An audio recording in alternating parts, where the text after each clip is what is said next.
సమాజంలో రోజురోజుకు మానవతా విలువలు తగ్గిపోతున్నాయి. సమాజంలో జరుగుతున్న కొన్ని సంఘటనలు చూస్తుంటే మాయమైపోతున్నాడు అన్న మనిషన్న వాడు అన్న పాట అక్షరాల నిజమనిపిస్తోంది. మానవ సంబంధాల కన్నా మనీకే ఎక్కువ ప్రాధాన్యమిస్తున్నారు కొంతమంది. డబ్బు ఉంటే చాలు ఇంకేమీ వద్దు అనే విధంగా ప్రవర్తిస్తున్నారు. ఇచ్చిన డబ్బులు తిరిగి తీసుకోవడం కోసం ఎంతటి దిగజారుడు పని చేయడానికైనా రెడీ అవుతున్నారు. కొన్నిసార్లు డబ్బు కోసం వారు చేస్తున్న పనులు చూస్తుంటే ఒళ్ళు గగురు పొడుస్తోంది అనడంలో ఏ మాత్రం సందేహం లేదు. చిత్తూరు జిల్లా కుప్పంలో జరిగిన ఓ సంఘటన ఇందుకు నిదర్శనంగా నిలుస్తోంది.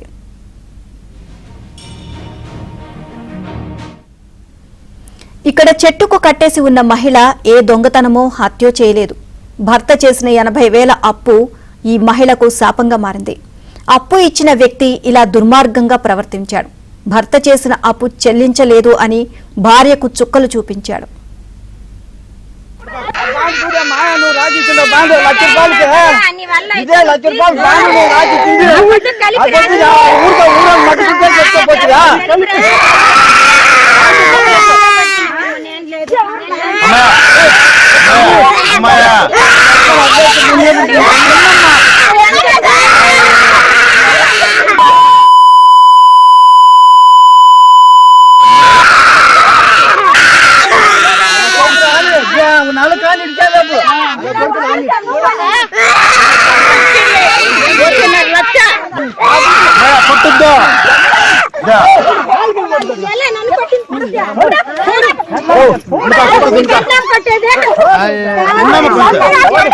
కొంచెం పుణ్యమ మాట్లాడుతాను కదా నువ్వు రాజకీయంలో బాండ్ ₹1,00,000 ఇదే ₹1,00,000 బాండ్ నువ్వు రాజకీయ ఊరితో ఊరని మట్టుకుంటే చెప్పుకోవచ్చుగా. కుప్పం నారాయణపురానికి చెందిన మునికన్నప్ప దగ్గర తిమ్మరాయప్ప 3 ఏళ్ల క్రితం 80,000 అప్పు తీసుకున్నాడు. అయితే తిమ్మరాయప్ప ఈ అప్పుల భారం భరించలేక ఊరు వదిలి వెళ్లిపోయాడు. భర్త చేసిన అప్పులు భార్య మీద పడడంతో కూలి పనులు చేసుకుంటూ కొడుకును పోషించుకుంటూ అప్పులు తీరుస్తోంది. అలాంటి మహిళపై జాలి చూపించాల్సిన వడ్డీ వ్యాపారి క్రూరంగా ప్రవర్తించాడు. భర్త చేసిన అప్పు తీర్చాల్సిందే అంటూ వడ్డీ వ్యాపారి మునికన్నప్ప, అతడి భార్య, కొడుకు, కోడలు మూకుమ్మడిగా దాడికి దిగారు. బాధితురాల్ని చెట్టుకు కట్టేసి పాశవికంగా ప్రవర్తించారు. మా అమ్మను కొట్టొద్దు అని పసిపిల్లాడు ఏడుస్తుంటే కొడుకు కళ్ల ముందే తల్లితో క్రూరంగా ప్రవర్తించారు. ఈ హృదయ విదారక ఘటనను చూసిన స్థానికులు కన్నీరు పెట్టుకున్నారు.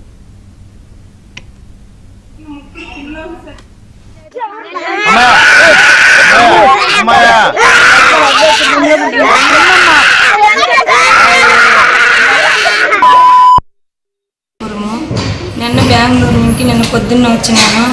టీసీ తీసుకొస్తామని స్కూల్లో టీసీ తీసుకొని బయట వచ్చినాను.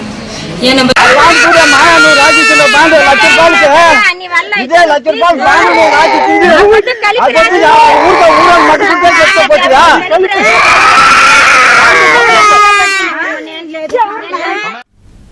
అయితే మునికన్నప్ప మహిళలను చెట్టుకు కట్టేసి దాడి చేస్తున్న టైంలో కొందరు వీడియో తీసేందుకు ప్రయత్నించగా వారిపై కూడా దాడులకు దిగారు. అయితే ఈ విషయం పోలీసులకు తెలియడంతో అక్కడికి వెళ్లారు. ఆ మహిళను విడిపించగా బాధితురాలు ఫిర్యాదుతో పోలీసులు మునికన్నప్పతో సహా మరో 3 పలు సెక్షన్ల కింద కేసు నమోదు చేసి అరెస్ట్ చేశారు. 4 అటెంప్ట్ టు మర్డర్ కేసు నమోదు చేసినట్లు డీఎస్పీ పార్థసారథి వెల్లడించారు. ఈ శిరీష అనే ఆవిడ వాళ్ళకి ఒక ₹80,000 అప్పు ఉందని చెప్పేసి ఆ అప్పు కట్టమని చెప్పి వాదలాడుకొని మీరు అప్పు కట్టేంత వరకు నేను ఊరి నుంచి పంపించమని చెప్పేసి ఇంటి వద్ద ఉన్న ఒక వేప చెట్టుకి కట్టేయడం జరిగింది. తాడుతో కట్టేసి కొట్టడం జరిగింది ఆవిడని.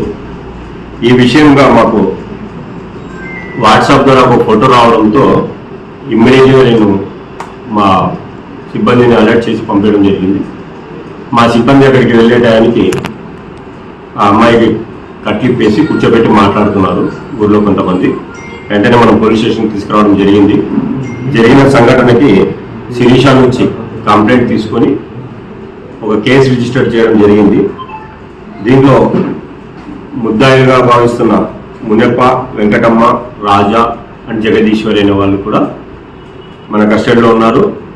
వాళ్ళని ఇప్పుడు రిమాండ్కి పంపిస్తున్నాము.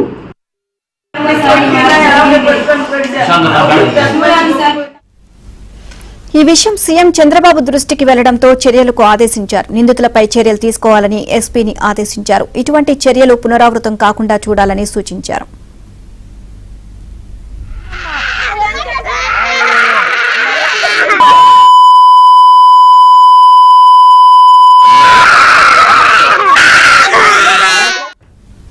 మరోవైపు ఆసుపత్రిలో చికిత్స పొందుతున్న మహిళను హోంమంత్రి అనిత పరామర్శించారు. వీడియో కాల్ ద్వారా బాధితురాలికి ధైర్యం చెప్పారు. బాధితురాలికి ప్రభుత్వం అండగా ఉంటుంది అని, ఇలాంటి చర్యలు పునరావృతం కాకుండా చర్యలు తీసుకోవాలని పోలీస్ అధికారులను ఆదేశించారు. టీసీ తీసుకుంటామని స్కూల్కి వెళ్ళాను. మా పిల్లలకి టీసీ తీసుకుంటాము టీసీ తీసుకొని బయట వస్తుంది. టీసీని అంతా చింపేదానికి ఇదన్నారు. చేతులు వేసి మా పిల్లల లైఫ్ అని చెప్పేసి చేతులు అడ్డు పెట్టుకున్నాను. నా చేతులు రెండు వెనక్కి పట్టుకొని చీరలు అంతా లాగి నడి రోడ్డు పైన ఈడ్చుకొచ్చి వాళ్ళ ఇంటి ముందు కట్టేసుకున్నారు. 80,000 పుస్తకము. నేను సంతకం పెట్టి 80,000 తీసుకున్నా. సంతకం పెట్టేదానికి కారణము నా మొగుడు నన్ను నా దగ్గర ఉండొద్దు, సైన్ చేయకపోతే నా భార్యగా నా కష్టం అర్థం చేసుకోకపోతే భయపెట్టేవాడు. ఇంట్లో ఉండేటప్పుడు భయపడి నేను సంతకం పెట్టేసినాను. నా కొడుకు మేడం వీడు వీడిని ఎత్తుకొని టీసీకి వచ్చినాను. స్కూల్లో అడ్మిషన్లో చేర్చాలని చెట్టు కట్టేసి కొట్టినారు మేడం. ఒళ్ళు అంతా కమిలిపోయింది.